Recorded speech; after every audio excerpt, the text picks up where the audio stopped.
High guys welcome to मेरो ब्लगमा। आज त हामी टुकुटुकु बिहानै हामी सुँगुरको मासु लिनु माइजूको घरमा सुँगुरको मासु काट्नुहुँदैछ। अनि टकटक म चाहिँ वाउ भन्दै आँप हेर्दै कस्तो राम्रो छ भन्दै छुन्दै लगाउँदै गइरहेको छु नि त। कति मिठो भन्दै आहा भन्दै मम्मी बहिनी बसिराख्नु पर्छ।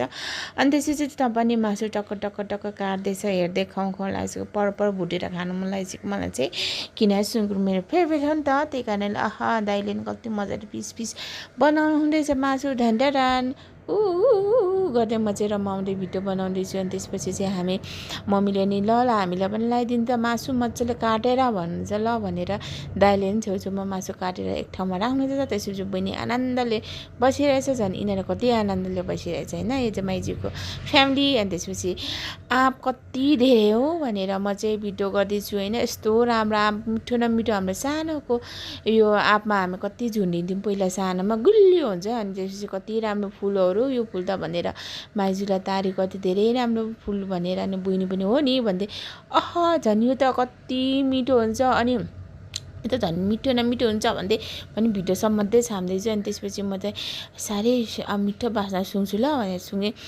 यति मिठो अमिलोको बास्ना साह्रै मिठो बास्ना। अनि त्यसपछि टक्क ल अब चाहिँ दिदीले दिदीले पनि मासु भाग लाएर लाम भनेर ल नि त भनेर यता माइजू पनि टक्कसँगले सुँगुरको आन्द्रा केलाउनु हुँदैछ। उहाँले चाहिँ भिडियो नबनाउनु मेरो भएन भिडियो बनाउनुपर्छ भन्दै। त्यसपछि ल नि त अब झोलामा लायो। अनि त्यसपछि घर जाउँ है त, अब घरमा गएर परपर भुटेर खानुपर्छ भनेर हस् त भने ल भनेर भन्नु उठ्यो। हामी सबैजना उठेर घरमा गएर काम गरौँ, ढोका बनायौँ ओरौँ, त्यो सबैजना मिलेर। अनि thank you for watching my video mini blog.